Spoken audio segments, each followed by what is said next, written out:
Ok, plus vous planifiez, moins vous êtes productif. Alors oui, vous avez bien entendu, plus vous planifiez, moins vous êtes productif. En effet, si vous passez vos journées à tout organiser dans les moindres détails, vous sabotez littéralement. Vous sabotez votre productivité, votre efficacité, votre temps. Pourquoi ? Pour plusieurs raisons. La première, c'est que la planification ne tient jamais compte de la réalité. En effet, vous aurez beau élaborer un planning parfait pour votre journée. Vous aurez beau programmer chacune de vos secondes de travail avec minutie, avec attention, avec soin. Si vous avez une urgence, une maladie, un Wi-Fi qui tombe en panne, peu importe, votre plan ne tiendra jamais la route. Ensuite, autre élément qui justifie le fait que la planification ne sert quasiment à rien, c'est la logique de surcharge cognitive induite par la planification en question. Je m'explique.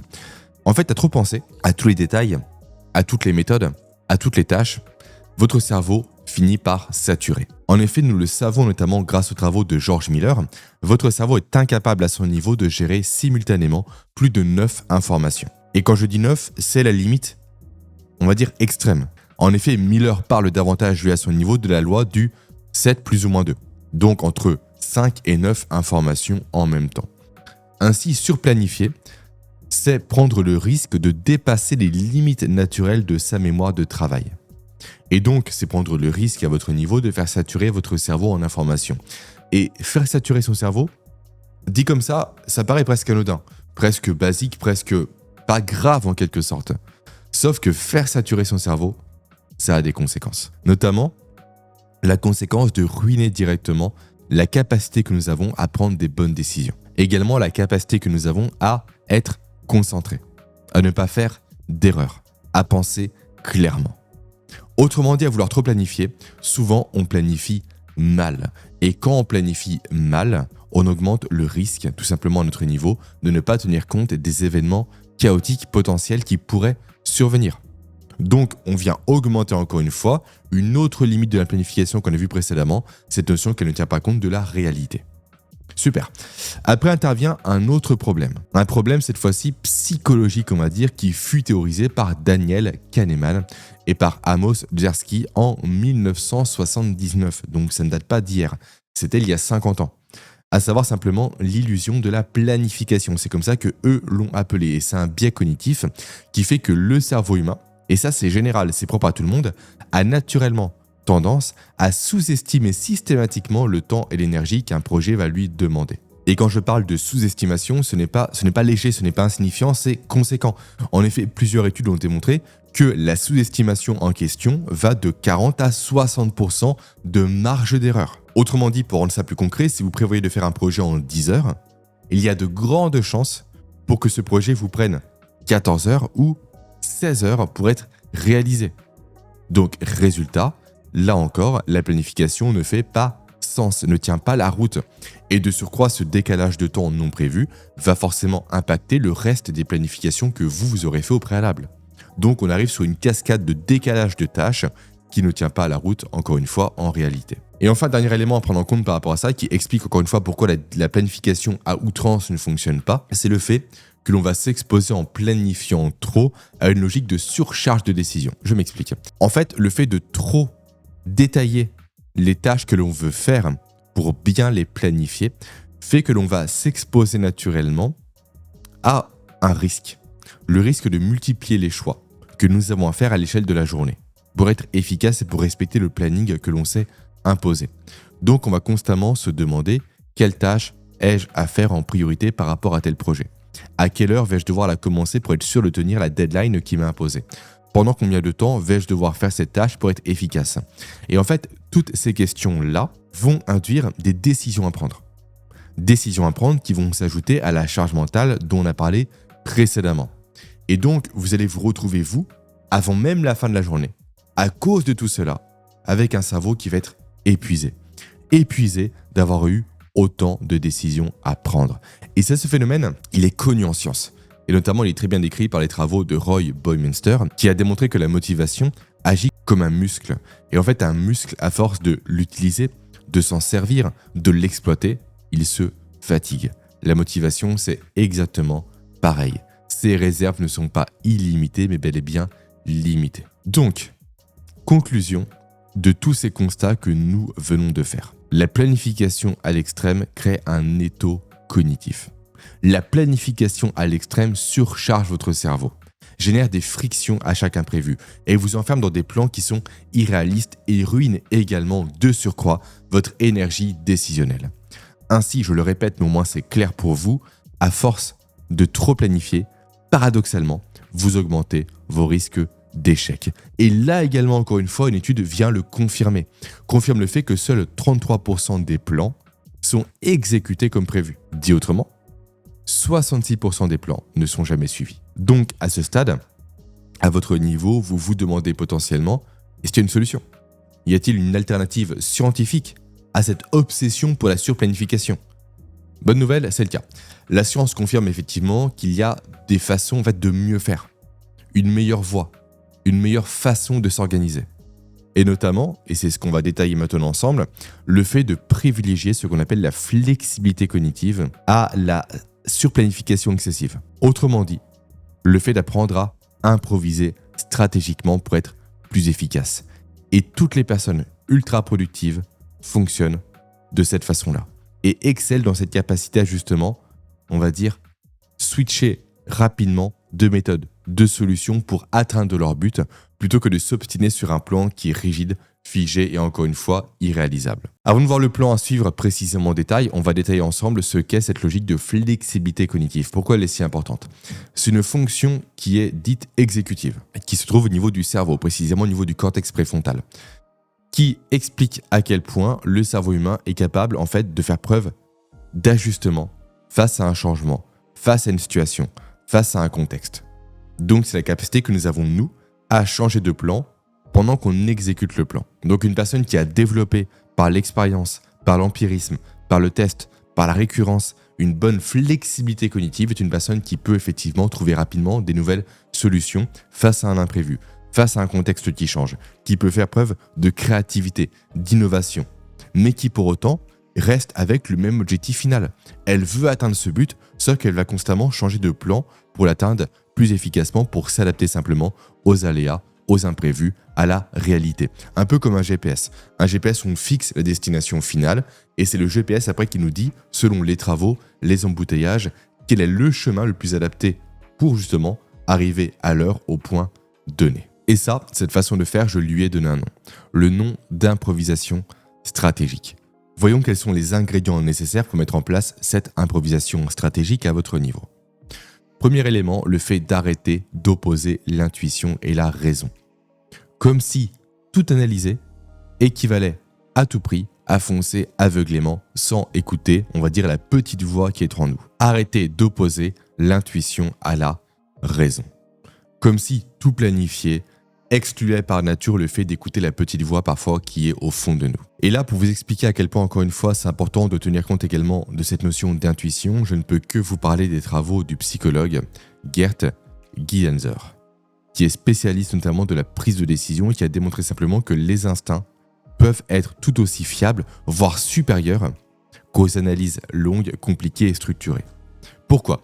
Parce que votre cerveau, et c'est important de le rappeler, je pense, parce que très peu de personnes en parlent, grâce à l'expérience, développe ce qu'on appelle des heuristiques, donc simplement des raccourcis mentaux. Et ces heuristiques ont été façonnés par l'expérience et par l'évolution pour être très efficaces dans la capacité à décider vite et bien, et notamment sous pression. Donc, écouter son instinct, ce n'est pas irrationnel quand on comprend cela, mais c'est exploiter à l'inverse l'intelligence de notre inconscient. Une forme d'intelligence, je le répète parce que c'est capital de le comprendre et de l'intégrer, qui a été façonnée par des milliers et des milliers d'années d'évolution. Donc, il serait presque insultant envers notre cerveau de ne pas écouter cette forme d'intelligence-là. Après également, les émotions sont très importantes pour bien décider. Malheureusement, aujourd'hui, on nous enjoint à les faire taire. Pour autant, encore une fois, si on reprend les travaux scientifiques, notamment ceux d'Antonio Damasio, on comprend à quel point ce que lui appelle les marqueurs somatiques sont des éléments très importants pour bien décider. En effet, nos émotions, et ça il est important de l'intégrer à votre niveau, créent des changements physiologiques dans notre corps. Et justement, cette notion de marqueur somatique décrit ce phénomène en question. Donc, viennent à notre niveau moduler par exemple la fréquence cardiaque, également la production de nos neurotransmetteurs, également viennent créer des sensations viscérales. Et en fait, ces éléments-là sont des marqueurs que nous envoie notre cerveau, notre corps. J'aime bien parler ici à mon niveau d'intelligence du corps pour nous guider sur les meilleurs choix à faire. Et ça, encore une fois, ce n'est pas de l'ésotérisme. Ce n'est pas simplement une lubie, etc. Non, c'est éprouvé par la science, et notamment, encore une fois, par Antonio Damasio, que je recite encore une fois ici, qui a étudié différents patients qui ont été opérés pour des tumeurs cérébrales et qui se sont vus retirer malheureusement lors de l'opération toutes les zones cérébrales en lien avec les émotions. Donc ces patients étaient cognitivement, on va dire, normales, mais incapables de ressentir des émotions. Et en fait, il s'avère que ces gens-là, donc encore une fois étudiés par Antonio Damasio, c'était documenté et scientifiquement prouvé, étaient incapables de trancher dans les décisions qui leur étaient demandées. Pourquoi ? Parce qu'aucun poids émotionnel était présent pour faire pencher la balance d'un côté ou de l'autre par rapport à une décision à prendre. Donc écoutez vos émotions. Ressentez ces marqueurs somatiques qui font émerger en vous des états physiologiques qui pourraient vous aider à décider plus efficacement. Et enfin, autre élément très intéressant à prendre en compte ici pour développer cette logique de flexibilité, on va dire, décisionnelle, comportementale et cognitive, c'est ce que Nassim Nicolas Taleb appelle l'antifragilité. L'antifragilité, qu'est-ce que c'est ? C'est une notion que vous devez impérativement connaître aujourd'hui. C'est le fait d'apprendre à tirer profit du chaos et des imprévus plutôt que d'en souffrir. Dans son livre Antifragile, Taleb critique durement et à raison, personnellement je trouve, les personnes qu'il appelle les fragilisas. À savoir toutes les personnes qui sont obsédées par l'organisation, qui sont obsédées par les modèles théoriques, qui sont obsédées par l'analyse, qui sont obsédées par la planification, par la stratégie, j'en passe. Pourquoi les critiquent-ils ?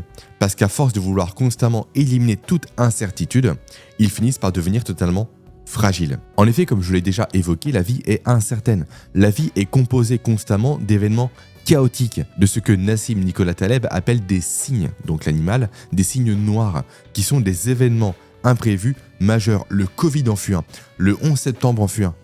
Et ces événements-là viennent constamment rebattre toutes les cartes, donc viennent supprimer tous les plans parfaits qu'on a fait précédemment. Donc, la conclusion, la leçon, l'enseignement de Taleb, il est simple, c'est le fait qu'il ne faut surtout pas chercher à prédire l'imprévisible, mais plutôt chercher à en tirer davantage. À en tirer davantage en se créant, en se bâtissant, en se construisant un système antifragile. Un système antifragile qui est un système qui fonctionne exactement comme un muscle.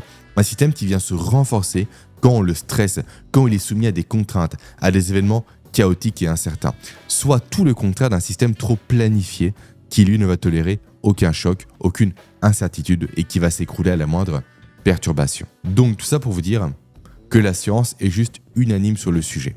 Donc la science, les neurosciences, la psychologie, l'empirisme, tout le monde est unanime sur le fait qu'il faut impérativement remplacer la rigidité par la flexibilité. Comme quoi, ça c'est la seule solution pour devenir réellement productif. Ok, donc voyons maintenant comment faire ça maintenant concrètement. Pour cela, je vous propose de suivre un protocole simple en 4 étapes. Étape numéro 1, établissez vos routines de base. Autrement dit, commencez à votre niveau par ancrer quelques routines essentielles qui vont être non négociables pour vous dans votre journée. Par exemple, tout ce qui sera heure de travail, de sport, de lecture. Ces routines vont servir de pilier à votre journée. Elles vont donner un cadre minimum stable pour vous. Et l'astuce ici, à votre niveau, que je vous enjoins vraiment à suivre, c'est le fait que ces routines doivent être peu nombreuses, doivent être simples et doivent être récurrentes. Je répète, peu nombreuses, simples et récurrentes. Ok, après une fois qu'elles seront en place, ces routines en question, vous n'aurez plus à y réfléchir et ça vous fera une grosse économie mentale. Après on passe à l'étape numéro 2, le fait de définir à votre niveau ce que j'appelle vos priorités vivantes chaque matin.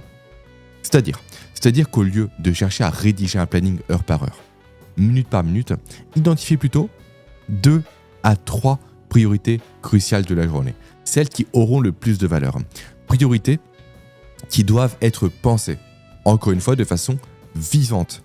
Autrement dit, vous devez être OK avec le fait à votre niveau de devoir potentiellement les réévaluer en cours de route si nécessaire. Très bien, après étape numéro 3, créez-vous des buffers dans votre emploi du temps. L'idée ici, elle est simple, c'est que vous ne remplissiez jamais votre agenda à 100%, mais à 80% en moyenne, 90% grand maximum. Autrement dit, laissez volontairement des plages horaires vides. Personnellement, j'ai à mon niveau au moins 30 minutes de zone tampon, donc de zone vide par jour, ce qui me fait au cumulé de lundi à vendredi 2h30 de zone de vide. Pourquoi ces zones sont-elles si importantes? Pour encaisser les imprévus, pour encaisser les urgences, pour encaisser les événements chaotiques sans devoir détruire à mon niveau tout le reste de mon agenda. Et si aucun imprévu arrive, tant mieux, ça me fait plus de temps dans la journée pour avancer sur mes projets. Donc j'y gagne littéralement sur tous les tableaux. Et après, dernière étape, l'étape que j'appelle moi le check-in d'ajustement. Et c'est un élément à faire toutes les 2 heures. En effet, ce que je vous recommande ici à votre niveau, c'est de prendre, donc toutes les 2 heures encore une fois, environ 5 minutes de pause, juste pour faire le point, afin de vous demander où est-ce que j'en suis. Quelle est ma priorité numéro 1? Est-ce que je suis sur le bon chemin? Y a-t-il eu un changement à mon niveau? Est-ce qu'il y a une urgence qui m'oblige à revoir l'ordre de mes priorités? Bref, en fait, ce simple mini-checking en quelque sorte vous permettra à vous, à votre niveau, simplement d'improviser stratégiquement en temps réel. Donc concrètement, ce que je vous invite à faire dès maintenant, c'est mettre une alarme sur votre téléphone pour ne pas le louper. Et si vous constatez un décalage, donc un retard sur une tâche, une nouvelle urgence, une baisse d'énergie, etc., eh bien réajustez immédiatement. Typiquement, si à 15h vous voyez que vos 2 premières priorités ne sont pas bouclées, mais qu'une nouvelle urgence arrive, décidez consciemment à ce moment-là de la traiter et de reporter potentiellement la 3e priorité en fin de journée ou à demain. Et inversement, si tout se passe bien, si vous êtes même en avance, eh bien profitez-en pour attaquer une tâche, bonus ou pour souffler un peu. Voilà. Encore une fois, vous l'avez vu, c'est simple à mettre en place, mais pour autant ça fonctionne. Et c'est le protocole, je pense, de base par lequel vous devriez passer pour quitter la rigidité au profit d'une approche beaucoup plus souple, beaucoup plus réaliste de la productivité. Maintenant, imaginez pouvoir, grâce à ça et grâce à notre outil, pouvoir faire plus en 12 semaines qu'en 12 mois. Tout ça non pas en planifiant plus évidemment, mais en planifiant mieux. Autrement dit, en étant encore une fois plus flexible, plus réactif. Eh bien, c'est exactement ce que je vous apprends à faire dans mon atelier vidéo complémentaire. Un atelier que j'ai créé, qui n'est pas public, sous forme de formation en quelque sorte, ça dure 17 minutes, pour vous donner les outils dont je me sers personnellement et dont je me sers avec mes clients pour encore une fois faire plus en 12 semaines qu'en 12 mois grâce à ma méthode neuroproductivité. Si jamais ça vous intéresse, cliquez sur le premier lien présent en description pour accéder à cet atelier gratuitement encore une fois. Merci de m'avoir écouté.